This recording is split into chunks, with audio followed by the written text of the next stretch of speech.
Welcome back, my students. Dr. Oogway here, and today I bring you the video second from the cerebellum playlist. And in this video, we are going to talk about the parts of cerebellum and functional divisions of cerebellum. Clearly, the parts of cerebellum, there are a lot of parts to memorize, which is very difficult. But I have made a very simple mnemonic, a trick for you, a very funny trick that will be very helpful for you. Clearly, so parts of cerebellum. From the previous lecture, we know cerebellum has a superior surface and inferior surface. In inferior surface, and in the previous lecture I also showed you how to draw the diagram. Clearly, how to draw the diagram: first we'll make a pillar like structure in this manner, and from here we'll make a structure like this. Clearly, and another structure like this. Clearly, so this is the superior surface. This is the superior surface of cerebellum surface. And now I will draw the inferior surface in the similar manner. From here we'll make a line like this. From here we'll make another line like this. Clearly, and from here make this structure, and from here we'll make this structure. So this is the inferior surface. So this is the superior surface of cerebellum from the top view, and this is the inferior surface of cerebellum. Clearly, this is the anterior side of the cerebellum, this is the posterior side of the cerebellum, and this is again the anterior side of the cerebellum. Now, why is this anterior and why is this anterior? This is anterior, this is anterior, and this is anterior. How? Let me show you clearly. So consider this right here. This is the superior surface of cerebellum. This is the superior surface of cerebellum. Clearly, this is the anterior part. Clearly, when and this is the posterior part, and this is the posterior part. At the superior surface, at the posterior part continues downwards, below the page, below the page like this, below the page like this. Clearly, like this. Clearly, so this is the posterior part, so this is the posterior part. Clearly, and this is the anterior part. This anterior part is actually below this anterior part. This is the superior surface, this is the inferior surface. This anterior part is below this anterior part. Clearly, as you can see, when I fold the page, clearly this anterior part goes down. This is the anterior part, superior surface, and this is the inferior surface. This anterior part is below this anterior part. Clearly, so this is the diagram of the superior and the inferior surface of the cerebellum. And here we'll make another diagram like this, another line. Clearly, now we'll talk about the different parts in this diagram. Clearly, starting from here, this is the first part. Clearly, this red, the color in red, that one I shaded in red. Clearly, that part is called as the lingula. Clearly, that part is called as the lingula. Clearly, now in the superior surface we'll make three lines. 1, 2, and 3 lines. Clearly, 3 lines. Now this part right here, clearly this part is right, it's known as central lobule. Clearly, so this part right here is lingula, this is central lobule. Clearly, now this part, and this part, it is known as ala. So this part is ala. Moving forward, now this part, clearly this part is known as culmen. So this is culmen, clearly, and this part is known as quadrangular lobule. So this part is known as quadrangular lobule. So this is QL, quadrangular lobule. Clearly, moving forward, now this part is known as declive. Clearly, and this part right here,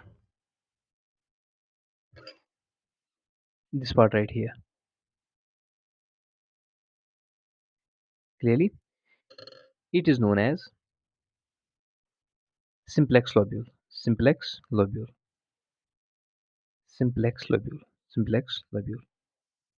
Clearly, So far is clear. Now we will learn the mnemonic of these structures. Now we'll learn the mnemonic of these structures. But before we learn the mnemonic of these structures, we should know this is the cerebellum.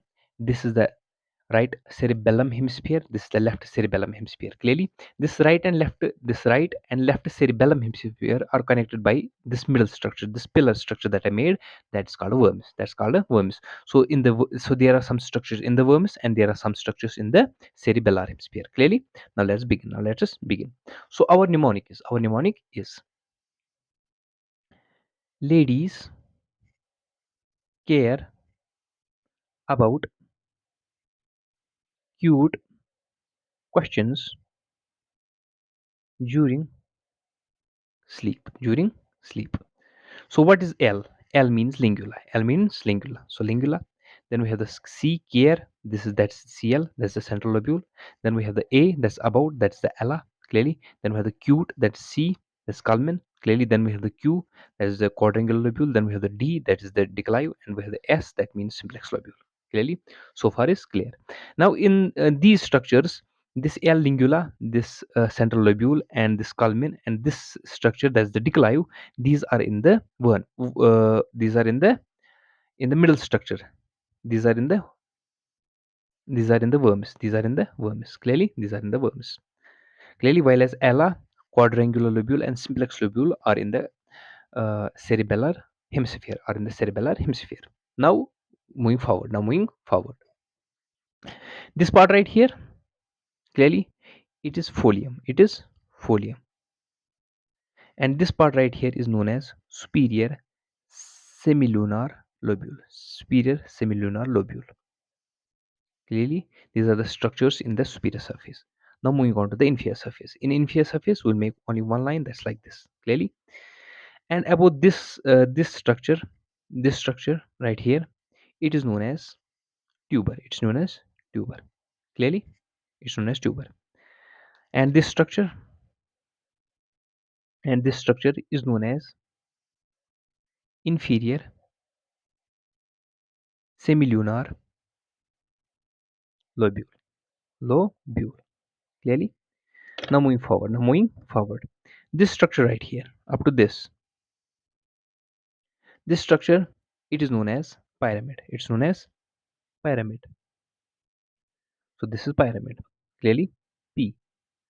And this structure right here,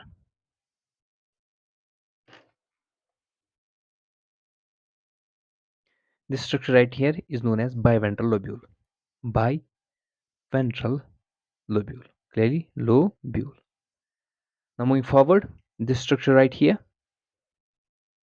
this red part, it is known as vulva. So this red part is known as vulva. VUVLA. Clearly, and this part right here, it is known as tonsil. Clearly. So now the structures. Now we'll remember the mnemonic. So what is the mnemonic? Our next mnemonic will be few schools teach important points before university tests. What is this few? That is this folium. What is this S? That is this superior semilunar lobule. So what is this F? So there's a few. Clearly few. What is this F? This is this folium. Clearly, what is this S? This superior semilunar lobule. Then we have the teach, that's this tuber. Then we have the I, that is the inferior semilunar lobule.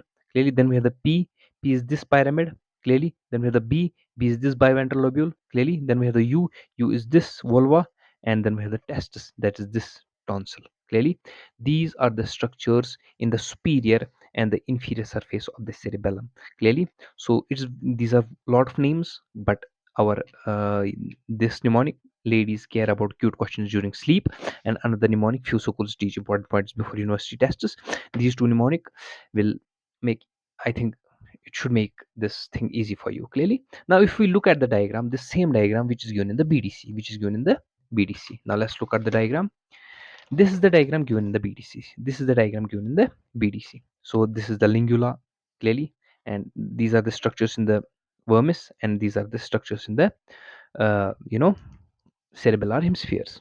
Clearly, now as you can see from the diagram clearly, each structure in the vermis is associated with the structure in the each structure in the vermis is associated with the structure in the cerebellar hemisphere. Clearly, for example, this central lobule is associated with ala, this culmen is associated with quadrangular lobule, this structure right here, that is the declive, is associated with simplex lobule. We have here the folium is associated with superior semilunal lobule. Clearly, this structure right here, this tuber, is associated with inferior semilunal lobule. This structure right here is the vulva, it is associated with the biventral lobule. This structure right here is the vulva. uh, Clearly, it is associated with the tonsil. Clearly, so this is pyramid. Pyramid is associated with pyramid. This structure right here is pyramid. It is associated with inferior semilunal lobule, and this structure right here is tuber. It is associated with biventral lobule. Clearly, so each structure in the vermis is associated with the structure in the structure in the cerebellar hemisphere. Is each structure in the vermis is associated clearly in the is associated with the cerebellar hemisphere, except for this lingula. You can see in the diagram as well. Clearly, you can see the diagram as well. This is the central lobule. It has an extension here. This is the ala. Clearly, but this lingula has no extension. This lingula has no extension. Clearly, so we can say, so we can frame this statement like this. We can frame this statement like this.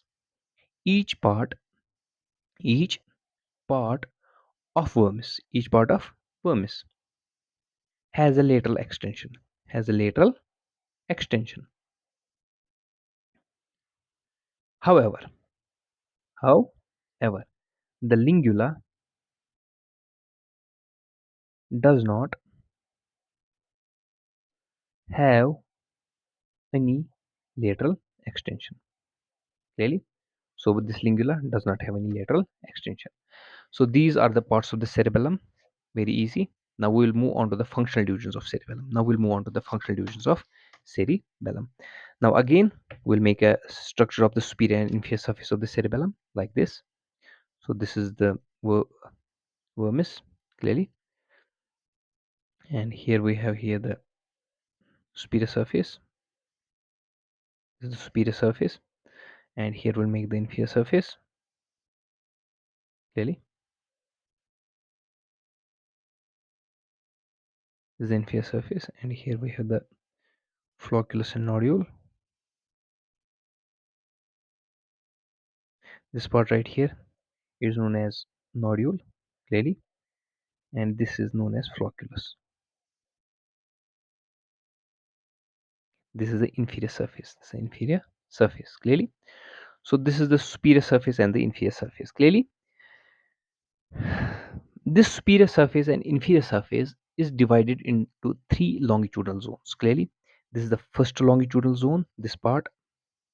This is the second longitudinal zone, this part, and this is the third longitudinal zone, this vermis. Clearly, this vermis is the third longitudinal zone. Clearly, third longitudinal zone.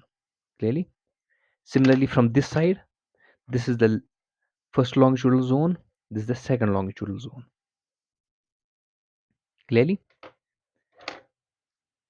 this this part right here is known as the lateral zone. This is known as intermediate zone,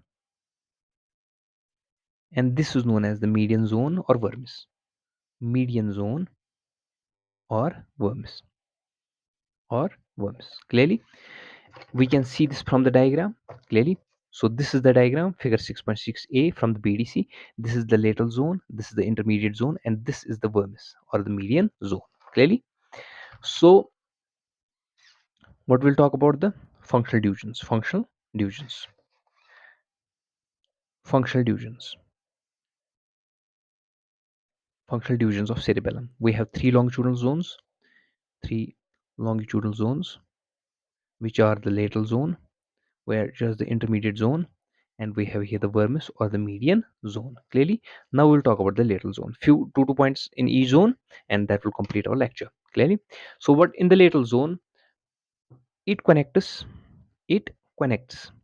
association areas in brain. It connects association areas in brain. So lateral zone connects us association areas in brain.